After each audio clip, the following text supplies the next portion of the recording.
Alô? Alô? Bom, boa tarde, galera. Bem-vindos a mais uma aula do nosso curso de Git. Bom, hoje é a nossa última aula. Vocês gostaram, pessoal? Vocês estão gostando? Eu espero que sim. Então, bom, foi rápido até, mas enfim, chegamos à nossa última aula e a gente vai falar hoje mais um pouquinho de algumas ferramentas de apoio, dessa vez para apoiar as branches que a gente aprendeu a usar na última aula. Mas, bom, antes, para quem acompanhou a live ontem não, na segunda, eu interrompi a aula antes dela terminar porque estava ficando meio tarde, então eu vou voltar para o nosso assunto de resolver conflitos no Rebase. Então, tá. Então, tá. Bom, na segunda eu parei falando sobre os conflitos no Rebase e falei que eles eram muito parecidos com os conflitos do Merge. Bom, e no final das contas é mesmo. Tipo, a gente viu que o Merge e o Rebase são duas coisas muito parecidas, tecnicamente fazem a mesma coisa, mas de formas diferentes. Só- é, E bom, da mesma forma que um Merge podia dar conflitos, o Rebase também pode dar. Então tá aqui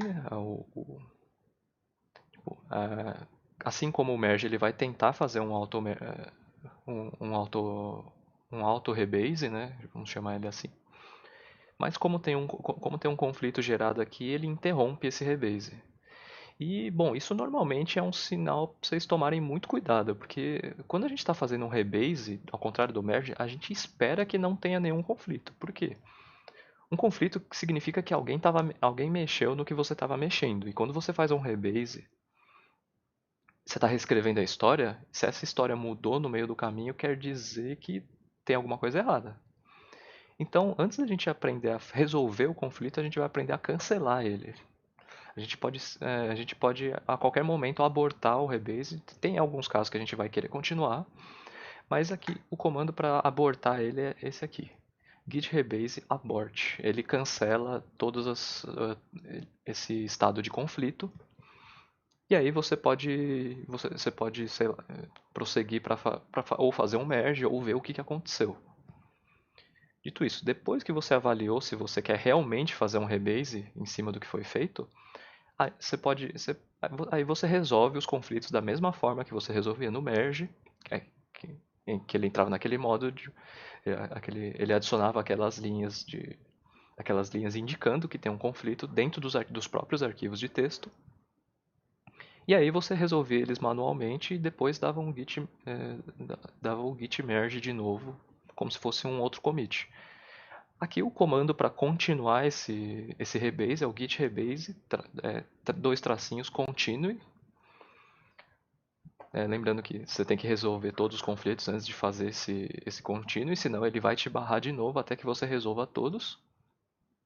E aí ele termina de fazer o rebase para vocês. Então vamos para a nossa linha de comando aqui rapidamente. Só lembrando como que está o status. Ok, vamos fazer uma alteração aqui.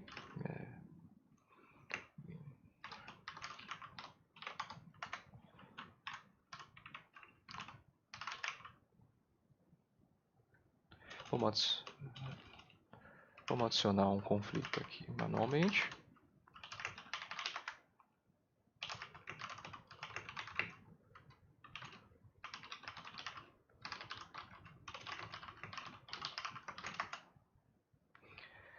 Trocar de branch.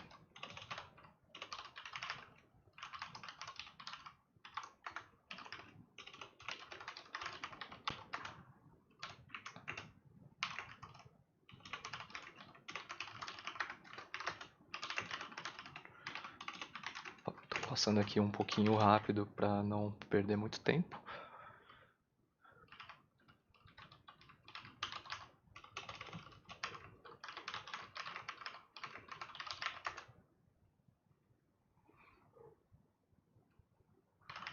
E aí vocês lembram que para fazer um rebase ao contrário do merge, você tem que estar na branch onde você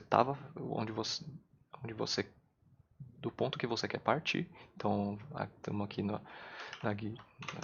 na branch nova funcionalidade que a gente criou na aula passada.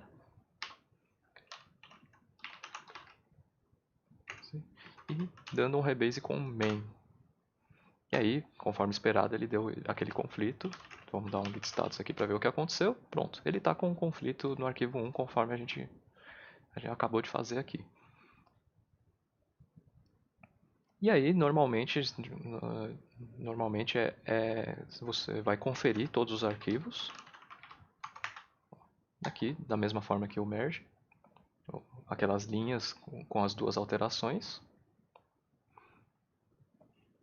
E, bom, como eu já falei, um conflito num rebase geralmente é uma situação não muito desejável, então vamos simplesmente abortar.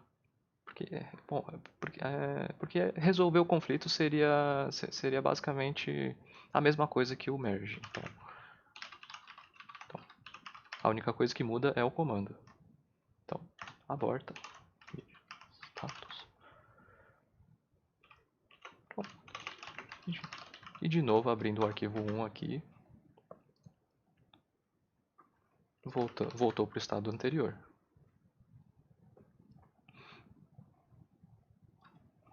Tá, vamos tentar fazer o rebase de novo e dessa vez vamos fazer de fato o rebase. Então, com o main. E aí eu vou resolver o conflito aqui direto mesmo, mas se vocês configurarem a ferramenta de edição de texto, vocês podem fazer pela ferramenta.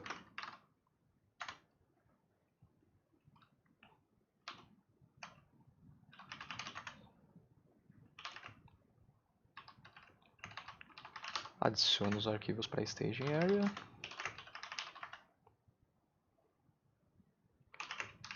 E agora que todos os conflitos estão resolvidos, a gente continua. Pronto. Bom, e é assim que a gente resolve os conflitos num rebase. Vocês viram que é bem parecido com o merge, a diferença está na forma que você tem que pensar. Um conflito no merge é muito comum. Um conflito no rebase já não é tão desejado, mas tem casos que você vai precisar fazer, claro. Então, é isso. Vamos prosseguir agora para a nossa aula de hoje, que é falando os... Opa, parece que eu esqueci de atualizar o título, mas então, enfim, a aula de hoje seria a aula 6, a ferramentas úteis 2, que a gente vai falar de mais duas ferramentas que a gente costuma usar depois que a gente começa a trabalhar com branches.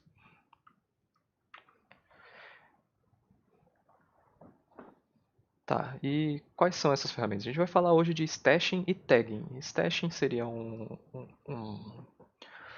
uma caixinha temporária para a gente guardar nossas alterações e o tagging seria para adicionar marcações no nosso histórico. Tá? Então, primeiramente aqui, falando de stashing. Uma frase para vocês lembrarem de stashing é quando você quer guardar as coisas para mais tarde. Então, o que é o stashing? O stashing ele é utilizado quando a gente quer salvar um conjunto de mudanças, mas a gente não quer fazer um commit para isso. Por quê? Você pode dar um exemplo de uma situação? Então, a situação mais comum é que é numa situação em que você está fazendo uma alteração, você não terminou ela ainda, mas aí em algum momento você quer parar ela e continuar trabalhando em outro ponto.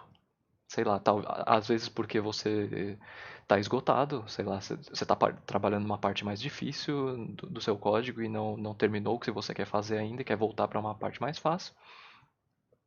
A outra é porque pode ser que tenha, enquanto você estava fazendo suas alterações, tenha aparecido alguma coisa mais crítica, aí você tenha percebido um bug mais crítico e tenha que arrumar ele antes de continuar o que você estava fazendo. Enfim, vários motivos para isso. Então, como que funciona a stash? A stash ela guarda as alterações que você fez e armazena elas numa pilha. Para quem já teve aula de estrutura de dados, a pilha é a estrutura de dados mesmo. Para quem não teve, saibam que uma pilha por enquanto, saibam que uma pilha é tipo pensem numa pilha de papel. Quando você faz uma pilha de papel, tipo, a operação mais usual que você faz é colocar papel em cima, ou seja, na última posição, e quando você vai tirar algum papel, você tira de cima também. Então, seria essa a forma de guardar as mudanças temporárias que a gente faz com o stashing. E aí, já partindo para o comando, o comando aqui, o git stash. Assim como os comandos que a gente tem visto ultimamente, ele é um comando que primeiro você especifica que você está fazendo um stash, depois você especifica o que você quer fazer com ele. É mais um daqueles comandos ramificados que a gente tem visto. Tipo o git diff, o git diff, o git branch, enfim, tem vários assim. Então, o que o git stash faz por padrão? Ele adiciona todos os arquivos que estão indexados ao stash. O que são esses arquivos indexados? São os que você já adicionou em algum momento para o seu repositório. Então, se você criou um novo arquivo, ele ainda não está indexado. Então, os arquivos indexados são somente aqueles que já estão em algum commit. Tá, então, o git stash sem parâmetro, ele vai retornar para o seu estado original, para o estado antes de você fazer qualquer alteração. Os parâmetros opcionais dele aqui são "-u", que faz você incluir os arquivos não indexados, os arquivos novos do repositório, que você está para adicionar ainda. E o "-m" é um texto, o "-m" para você adicionar um texto. E aí a gente pode falar a gente pode customizar as entradas da stash com uma mensagem. Se não, ele vai criar uma mensagem padrão com o ID e a mensagem do seu último commit, por padrão. Ao contrário do commit, a mensagem é opcional, então você não precisa adicionar ela, porque geralmente o stash costuma ser uma coisa rápida e temporária. Então, às vezes só quer, sei lá, vou guardar isso aqui por 5 minutos, alterar o que eu tenho que alterar e depois volto. Tá, próximo comando aqui seria o git stash push. O git stash push ele tem praticamente o mesmo comportamento que o git stash. A diferença é que você pode passar um parâmetro a mais, especificando quais os caminhos que você quer adicionar. Lembra? Aí daquela mesma forma de padrão de nome que a gente tem visto desde o git add. E detalhe que assim, se você quiser adicionar alguns parâmetros e depois você quiser adicionar as pastas e os arquivos, você pode usar isso aqui para definir, ó, aqui nesse ponto aqui eu parei de usar parâmetros e a partir de agora eu quero colocar os caminhos. Então você coloca dois tracinhos, coloca um espaço e aí coloca os caminhos que você quer. Aqui nesse exemplo do slide a gente não usou nenhum parâmetro extra, então por isso a gente pode simplesmente colocar só os caminhos. E os parâmetros opcionais são os mesmos do git stash, porque, bom, esses dois comandos são muito parecidos, né, no final das contas. Próximo comando seria o git stash pop ou o git stash apply. Eles são um pouquinho diferentes, eu já vou explicar qual a diferença. Mas os dois, o que eles fazem é aplicar as mudanças de um item do stash nos arquivos atuais. Bom, a diferença entre o git stash pop e o git stash apply é que o pop, além de aplicar as mudanças, ele retira o item da pilha da stash, né? E o apply ele simplesmente aplica essas mudanças sem tirar elas da pilha do stash.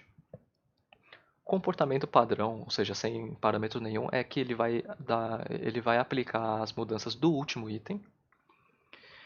E, bom, como vocês já devem ter imaginado, você jogar as alterações que estavam de um lugar para outro, da mesma forma que o merge rebase, pode gerar conflitos. E aí ele vai é, E aí ele vai entrar naquele modo de conflito. A diferença agora é que você não precisa de mais nenhum você não tem mais nenhum passo intermediário. A partir do momento que você dá um git stash pop, os arquivos já foram alterados. Não foi feito nenhum commit, porque é um estado temporário mesmo. mas você ainda precisa resolver esses conflitos antes de fazer um commit.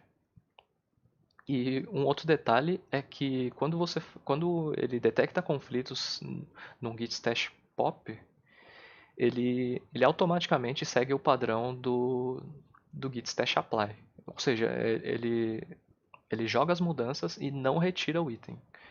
Porque pode ser que você achava que não ia ter nenhum conflito e por acaso teve. Então você quer, para ter essa garantia, o git stash pop ele não tira o item que você fez, para você poder voltar para o estado anterior sem grandes problemas. E aí, e aí ele tem esses parâmetros opcionais, que é esse parâmetro opcional aqui, na verdade, né, que é o número do stash. Bom, agora o que é esse número do stash? Conforme você vai empilhando os itens do stash, ele vai criando um índice para ele. O primeiro índice começando no 0, depois 1, depois 2 e por aí vai. E aí, se você não. Então, o comportamento padrão dele, como é tirar o último item sempre, se você quiser tirar um item que não seja o último, você teria que especificar através desse número. Então, por exemplo, eu fiz 3 stashes, e aí eles ficam empilhados como 0, 1 e 2. Se você quiser desempilhar, tirar o primeiro item, se daria um git stash pop 0. Que aí você está especificando, ó, não quero tirar o último, que seria o 2, mas quero tirar o primeiro que eu fiz, o 0. E tá, tipo, a linha de comando não te dá nenhuma informação muito visual, muito visual quando você adiciona os itens no stash. Ele só avisa, ó, adicionei no stash, mas não mostra o que aconteceu de fato. Se você quiser listar os itens que já estão lá ou não estão, git stash list. E aí, o git stash list é um comando relativamente simples. Ele simplesmente lista, não tem nenhum parâmetro adicional muito relevante aqui. E, bom, ele vai ter essa carinha aqui, da mesma forma que o Git log tinha, só que de uma maneira muito mais resumida.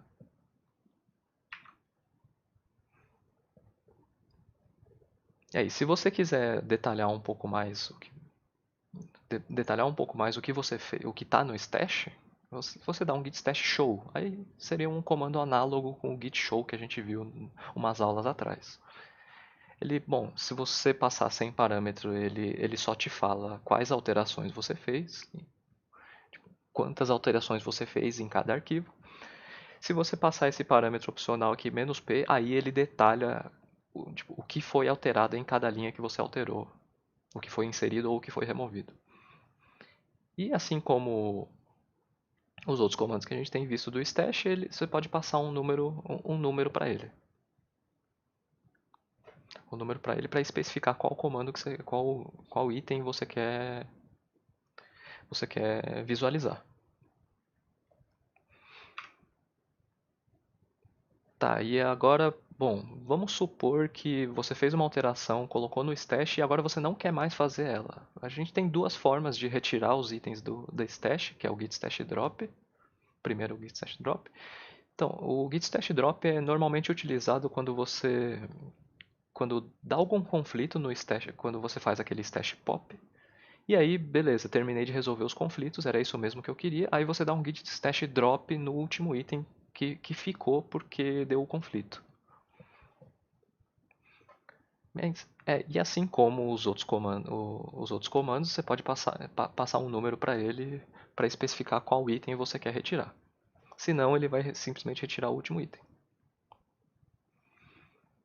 E o outro comando para remover os itens do stash é o git stash clear, que remove todos os itens da pilha. Bom, aqui. O clear, bom, também, ele não tem muito segredo, ele não tem muito parâmetro adicional, porque a única coisa que ele faz é limpar sua caixinha temporária de mudanças. Então, sei lá, estava fazendo algumas mudanças temporárias, mas agora não quero fazer mais. Eu dou um git stash clear e está tudo certo. E Bom, vocês podem não apagar os itens do stash, mas eu recomendo que vocês apaguem quando vocês não quiserem usar mais, para não ocupar muito espaço também. Porque, querendo ou não, essas modificações ficam.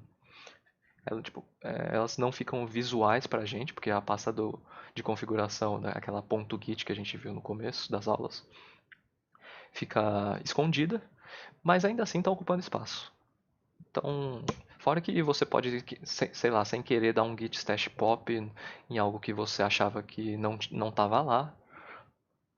Enfim. Tá, e agora, bom, vamos brincar um pouquinho com o stash. Vamos primeiro voltar para nossa branch main aqui. Git status sem nenhuma modificação, ok. Vamos fazer uma modificação rápida aqui, sei lá, no arquivo 3. E aí vamos inserir uma linha aqui.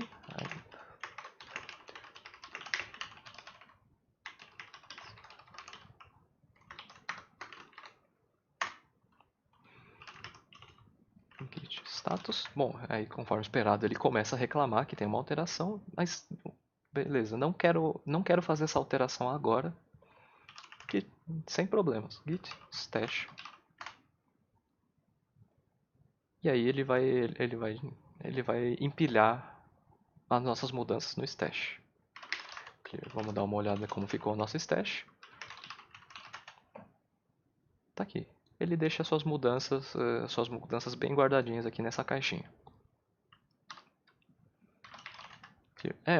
Uma outra utilidade do stash é que você pode mover suas mudanças de uma branch para outra facilmente. Então, sei lá, eu fiz alterações, mas percebi que eu estou na branch errada. Então, sei lá, sem crise. Git checkout. Pronto, troquei de branch e agora git stash pop. Pronto. Stash list. Pronto, e agora nossa stash está vazia. Tá, e agora vamos ver o git stash push. Vamos supor que, sei lá, eu fiz uma alteração no arquivo 1 também.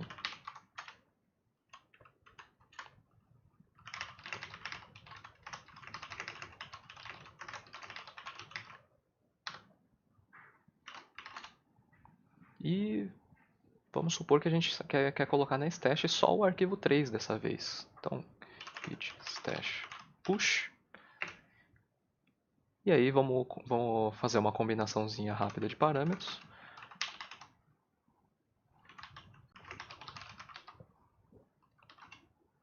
Que é passando a mensagem. E agora, como a gente quer especificar os arquivos e não passar todos os modificados, arquivo 3. De novo, agora colocando o arquivo 1.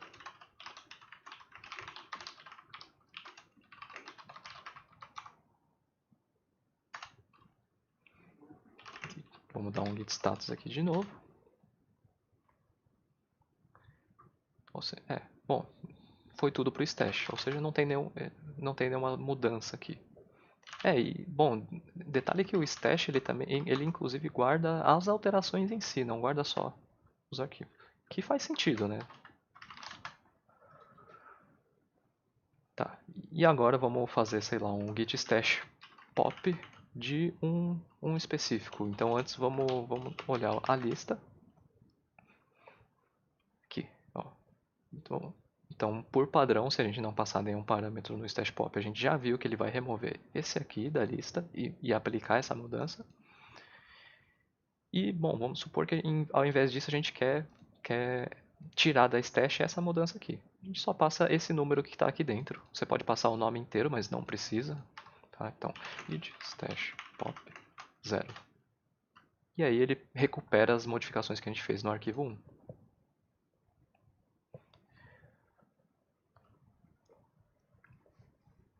Tá, e bom, agora vamos mostrar como é o apply. Olhar a lista de novo. Ó, agora a gente só tem esse item na stash, que é a mudança do arquivo 3. Então, stash apply. E como só tem uns, apply, e, ó, e se a gente der um list de novo, vocês vão ver que continua aqui. Então essa é a diferença fundamental entre o git pop e o git apply.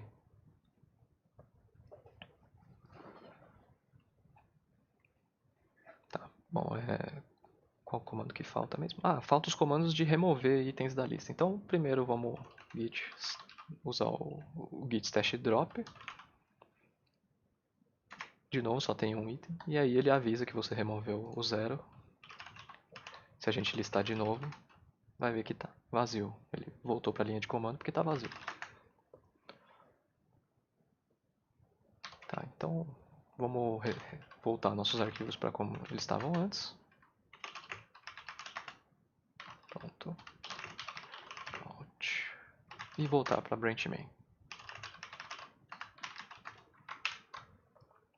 Então, de stash é isso. O stash é relativamente simples comparado com o que a gente viu nas últimas aulas. Então, porque, bom, a ideia dele é ser simples mesmo. Porque, sei lá, se você quer fazer uma coisa temporária, você não vai querer uma coisa que seja muito complicada de usar. Então, para isso, o stash ele tem esse comportamento simples dele, né? Tanto é que a gente viu que as outras ferramentas têm bem mais recursos. E aqui só tem um ou dois parâmetros a mais. Tá, próxima ferramenta que é muito útil é o tagging. O que é o tagging? Então, o tagging ele adiciona marcações no nosso histórico. Então, ele é utilizado quando a gente quer fazer algumas marcações em pontos importantes do nosso histórico. E é bom, quando você cria uma tag, ela inclusive pode substituir os parâmetros que pedem por um commit específico. Então, por exemplo, por exemplo, o git checkout, sei lá, a gente quer voltar, quer fazer checkout para uma versão, para um commit anterior, entrando naquele modo detected head que a gente viu antes.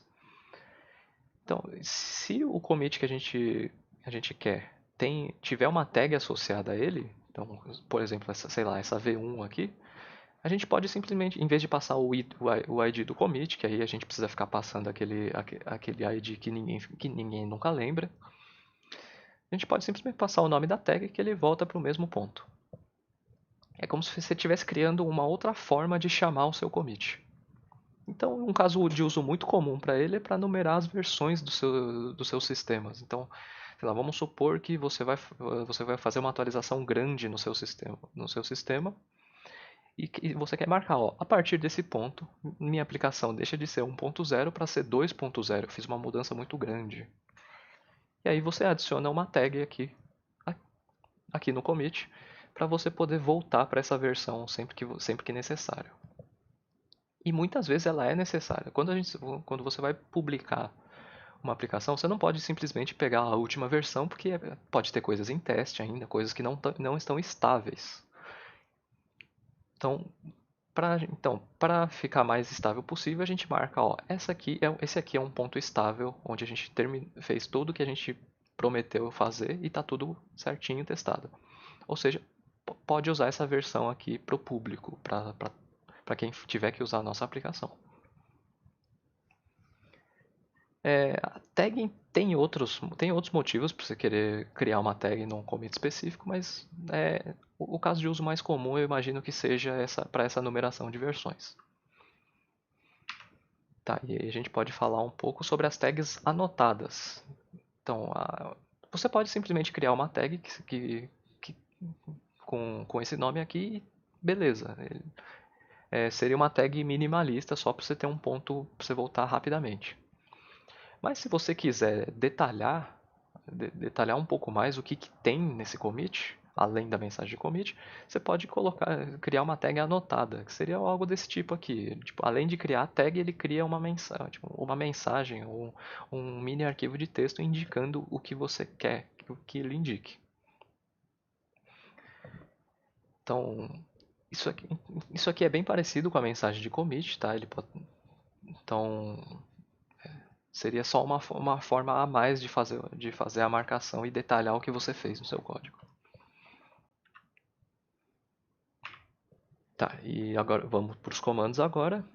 Git tag, primeiro comando, e o nome da tag. git tag e o nome ele cria. Opa, acho que a print aqui também está desatualizada. Eu preciso corrigir isso depois, mas então, git tag e o nome da tag, ele cria uma tag com o nome que você especificar. O parâmetro obrigatório dele aqui. Opa, isso aqui também está errado. Nossa, que caos que eu fiz hoje. Bom, o parâmetro obrigatório dele aqui não é o commit ID, tá? É o nome da tag. Desculpem. E, bom, esse é o comando para você criar uma tag no commit atual. E aí os parâmetros opcionais é a tag anotada, é o "-a" para você indicar que é uma tag anotada, "-m" para adicionar uma mensagem direto, da mesma forma que a gente adicionava as mensagens direto no comando de commit, e, e o commit ID. Se você passar um commit ID, se você passar um commit ID ao final, ele, ao invés de fazer uma tag no head, no commit atual, ele cria uma tag no commit que você especificar. E tá, e agora vocês podem estar se perguntando, então, Renan, mas qual a diferença de passar "-a" e "-m" com a mensagem e passar só o "-a"? Então, se você passar só o "-a", ele vai entender que você quer fazer uma tag anotada, mas não passou a mensagem ainda. Então,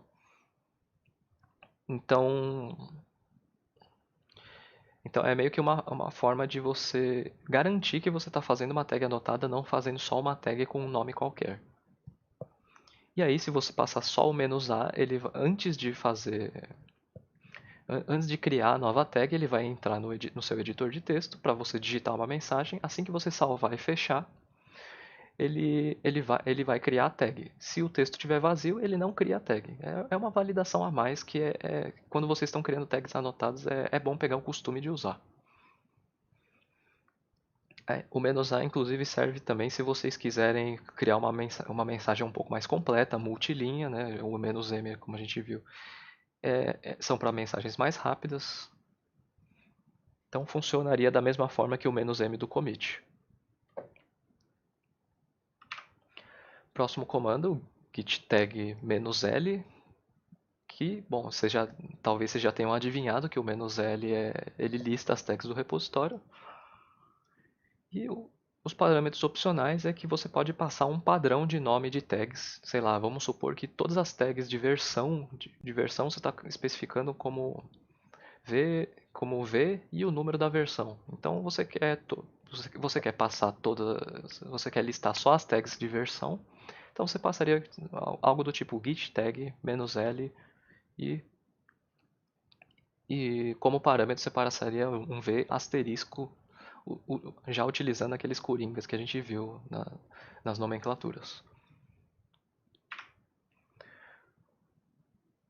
Próximo comando é o git tag "-d". Nossa, Jesus, não atualizou nenhuma das prints. Tá, git tag "-d". E aí você pode deletar várias tags com um comando só. O parâmetro obrigatório dela é pelo menos uma tag, né? Então, não faz sentido você querer simplesmente deletar. Você tem que especificar o que você quer deletar. E aí ele tem esses parâmetros. Não precisa deletar uma de cada vez, você pode deletar várias. E aqui, bom, bom, seria o comando de mover uma tag de um commit para outro. Esse aqui não é muito usual, mas saibam que existe. É quando você quer, sei lá, criei uma tag, mas agora que eu percebi que essa tag está no commit errado. A gente roda esse comando aqui, que é o nome da tag, git tag, nome da tag, "-f" para forçar a mudança. Via de regra, você não pode criar duas tags com o mesmo nome. Se você forçar essa mudança, ele vai apagar a tag antiga, que é o que a gente quer, e colocar em outro commit que a gente estiver especificando.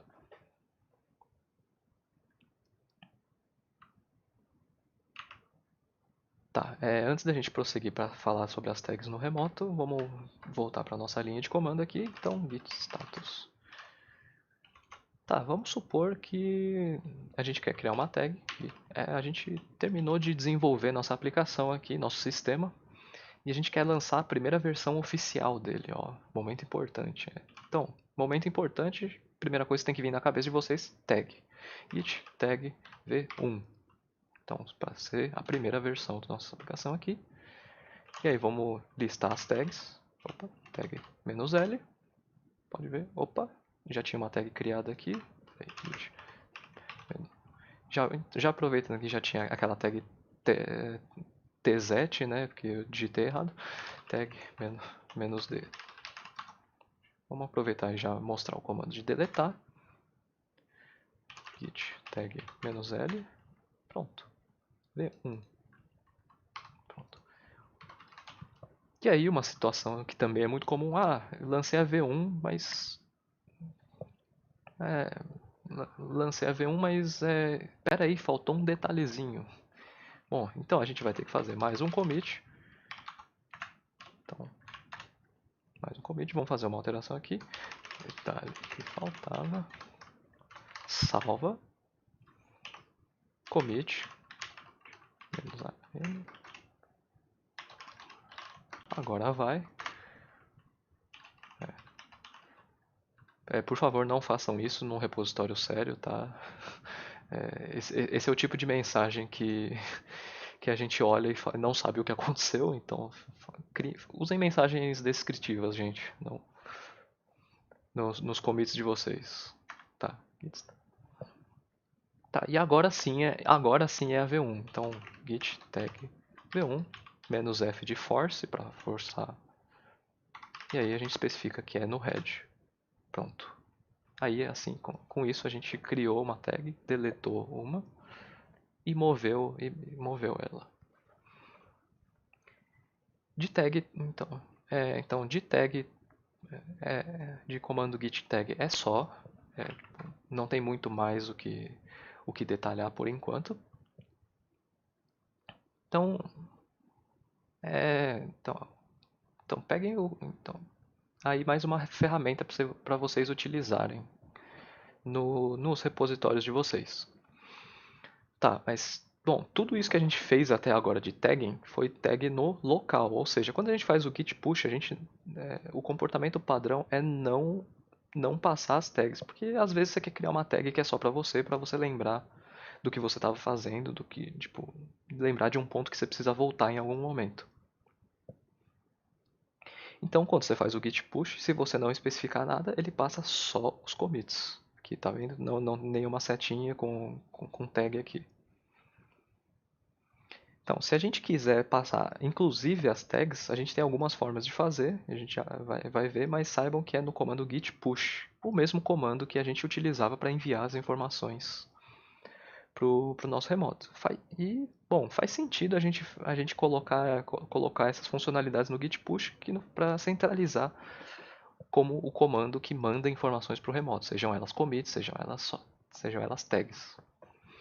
Então, aqui só relembrando, aqui o comportamento mais padrão, mais usual aqui, a gente usar o git push, nome do remoto, que costuma ser origin, e a branch que a gente quer fazer esse push. Tá. Aqui, bom, esse aqui acho que é o mesmo slide das aulas da nossa segunda aula. Segunda? Quer dizer, da nossa primeira aula de remoto, né? Então, tudo isso só para fazer um comparativo com as tags. Então, se a gente quiser puxar uma tag para o nosso remoto, a gente, em vez de passar o nome da branch que a gente quer, a gente passa o nome da tag. E aí ele passa a tag. É bem simples, sem muitos segredos. Uma outra coisa que a gente pode fazer é adicionar todas as tags. E aí a gente faz um git push como se estivesse fazendo um git push normal. E adiciona mais esse parâmetro aqui, que é o menos tags. Então, esse sim, ao invés de fazer isso aqui, ele moveria tudo isso aqui que está aqui em cima em verde para o nosso remoto, que a gente tem indicado como roxo aqui, inclusive as tags. Tá. E aí, caso a gente queira deletar uma tag que está presente no remoto, a gente passa esse parâmetro git "delete" no comando push, passa o nome do remoto e passa o nome da tag. Então muito cuidado quando vocês estiverem usando, removendo, porque assim, como as tags e as branches elas têm um escopo separado, elas são duas coisas diferentes, você pode criar uma tag e uma branch com o mesmo nome sem problema nenhum. Isso só não é muito comum. Então, caso vocês achem que tem a possibilidade de ter uma branch com o mesmo nome, tomem cuidado, tomem cuidado e não utilizem esse comando. Tem, eu já vou falar para vocês como que é o comando para especificar que você quer remover uma tag e não uma branch, porque pode ser que na hora que vocês forem fazer o delete, ele entenda esse segundo parâmetro aqui como uma branch, não como uma tag.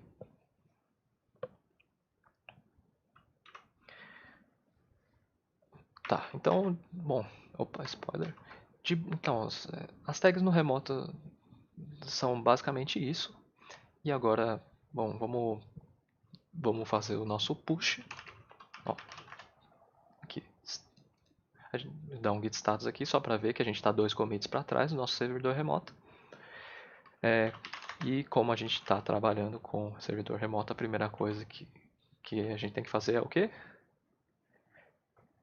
Se vocês lembram da nossa primeira aula de remoto, eu falei que era sempre bom a gente fazer um git pull antes de, para não ter, né, para não na hora de fazer o push não ter nenhum conflito, ou seja, dando o git pull a gente garante que já está tudo atualizado, certo? Agora sim a gente pode fazer o nosso push. Então, git push origin. Opa, esqueci o nome da nossa tag, como que era? Git tag "-l". V1. Ok. Então, git tag, git push origin v1. E aí ele pede as, informa as informações de login para poder validar o commit. Pronto. Enviamos nossa tag para o servidor remoto. Vamos só dar uma olhada nela aqui. Então, fazendo já a propaganda do Manjaro, né?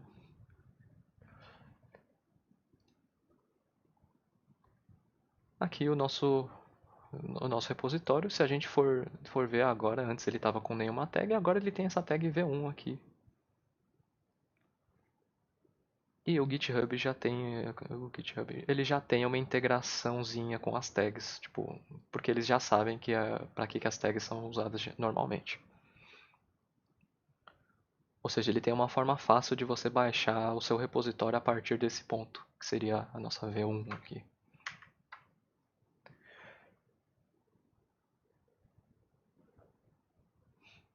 Voltando agora, então, vamos supor que a gente não quer mais essa tag, então git menos menos. Opa. Então vamos remover ela, delete. Aí a gente passa origin. E aí se vocês quiserem especificar que você está removendo uma tag, vocês passam esse caminho aqui, refs de referências. E aí o refs é uma pasta da configuração do Git que armazena todos os heads. Sim, tem um head por branch. Eu acho que eu esqueci de falar isso para vocês, mas ele cria. Então ele guarda na configuração dele todos os heads de todas as branches. E aí ele também tem essas referências para as tags aqui. Então, tags, se a gente quiser, como só tem uma, ele completa sozinho para mim. Então, tags. Assim você especifica que você está removendo uma tag e não uma branch. De novo, ele pede a senha aqui.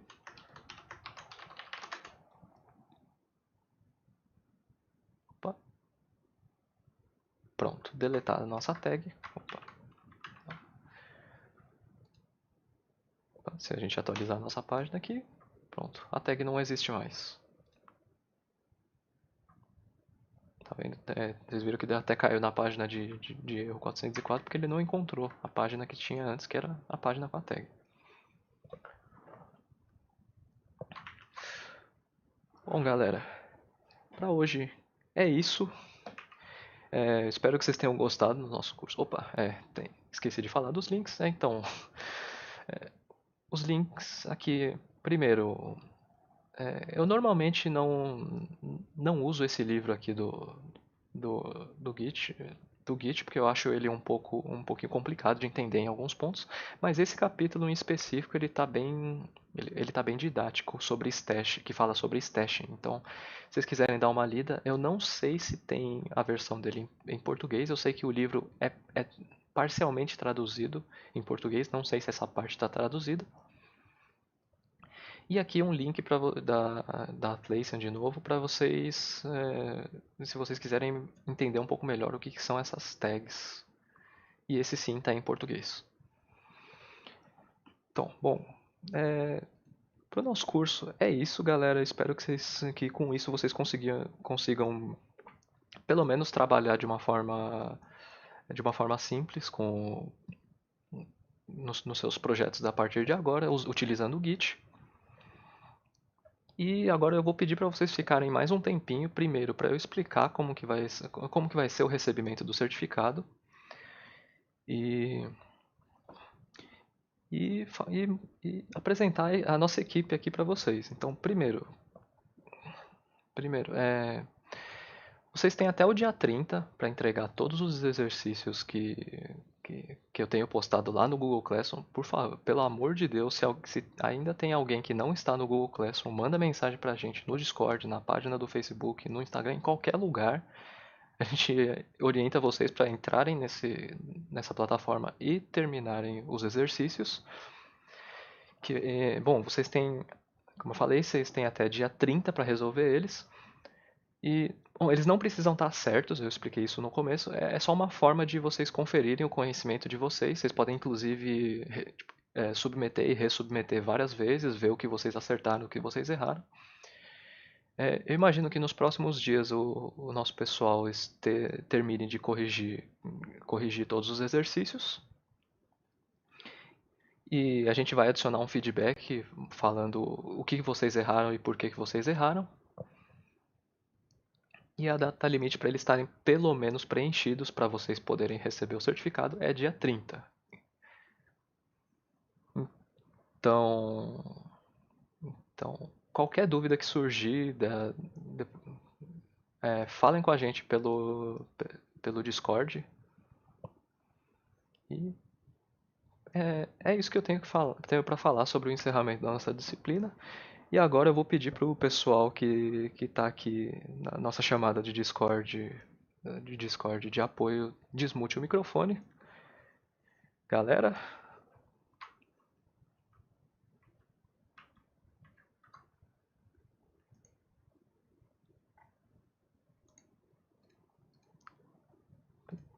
alô? Alô! Galera, esse aqui é o Eric, é o nosso editor-chefe, é ele que tem feito todas as edições dos vídeos. Oi, pessoal, tudo bem? A nossa presidenta do CodeLab, sem ela nada disso desse grupo estaria acontecendo. Alexia. Alexia tá com problema no mic. E o Ale que entrou ano passado, entrou na EASH ano passado e tá aí no CodeLab desde então.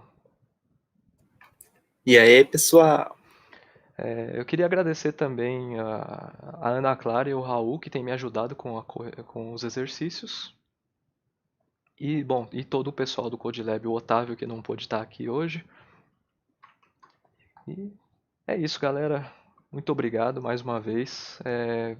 Fiquem ligados no nosso servidor de Discord. A partir de agora a gente vai. Todos os nossos eventos, próximos DevLearns, próximos Hackathons, quando possível, a gente vai divulgar e começar a participar nesse servidor. Só aconteceu de vocês serem os primeiros a utilizar esse servidor, então obrigado, galera.